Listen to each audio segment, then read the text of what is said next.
He's the man of iron. He's also sitting on top of the repaired XSPC water pump res combo.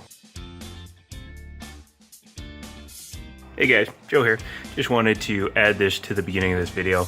And as you recall, there was that big scratch, and that's the reason why it is irrelevant, because I'd always intended to put this there, and that's what scratched it the first time, and that's what covers the scratch now.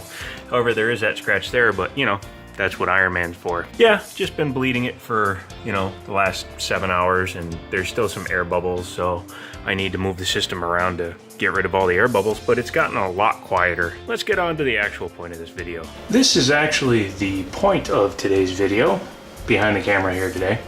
But what we're doing is building a really old system that I've had laying around.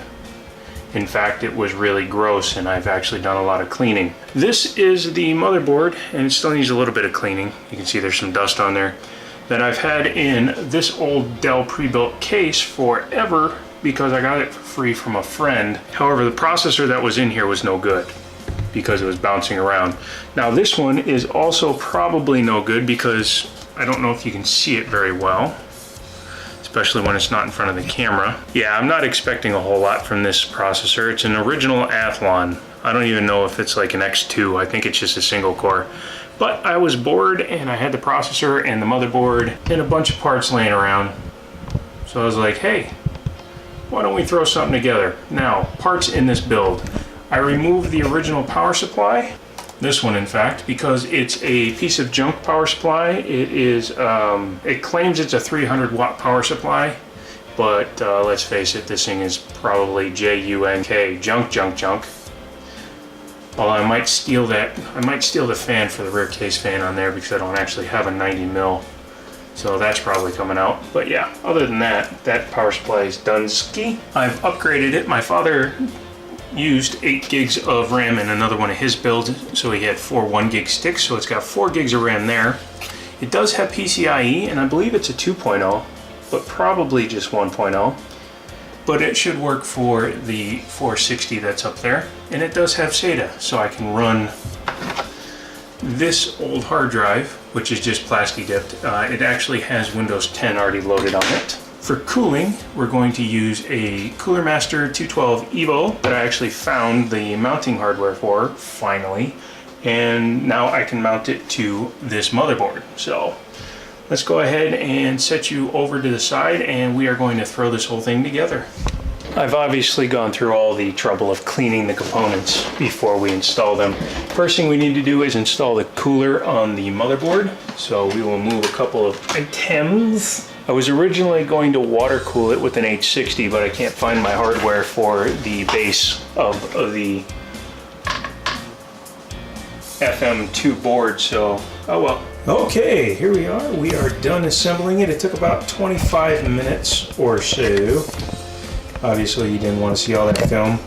And as predicted, the Hyper 212 Evo cooler is too wide to put the side panel on, but if the computer works and I decide to do something with it, then I will actually just cut a hole.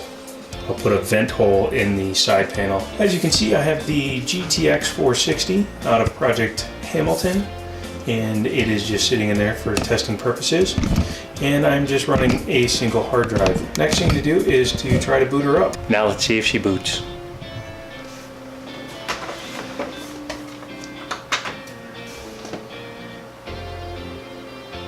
It boots into the BIOS, but it said the CPU speed was too low, so I'm gonna monkey with it. I'll be right back. Good chance this thing won't even boot. This processor is so old that it might not even be able to boot into Windows with it. Conclusion time, kiddies. No, seriously though. I knew that that processor might be a problem, and I was right. It is not good enough to do anything. It won't boot into Windows. It won't do anything because it's a single core 1600 megahertz processor. And of course, Windows, especially Windows 10, requires more than that. I will get a cheap processor off of eBay, or maybe something will come up on Craigslist or something, because the board is good and it's got USB 2 and it's got SATAs and it sees the graphics card, so everything else is right there. So what I want to do is try to find like an X3 or an X4 which should go in there, and see what kind of gaming we can do, considering my buddy gave me the computer for free and I got the rest of the parts just laying around. So yeah, I'm going to say that we have the cost of the graphics card in there, which was $10, and that's it. So $10 plus whatever comes along. They aren't always successes, but they are videos. That's about it. If you liked the video, give me a thumbs up. If you would like to see another video, click over here somewhere. Also, if you'd like to donate things like processors or hard drives or video cards, even stuff that you don't think works, I'll take a look at it and see if I can fix it. If I can, I'll use it in a build. If I can't, then, you know, maybe I'll keep it as a showpiece, because I keep my bricked 770 on the shelf over there just because it's a wind force and it looks cool. Anyways, don't forget to subscribe, and as always, I'll talk to you later.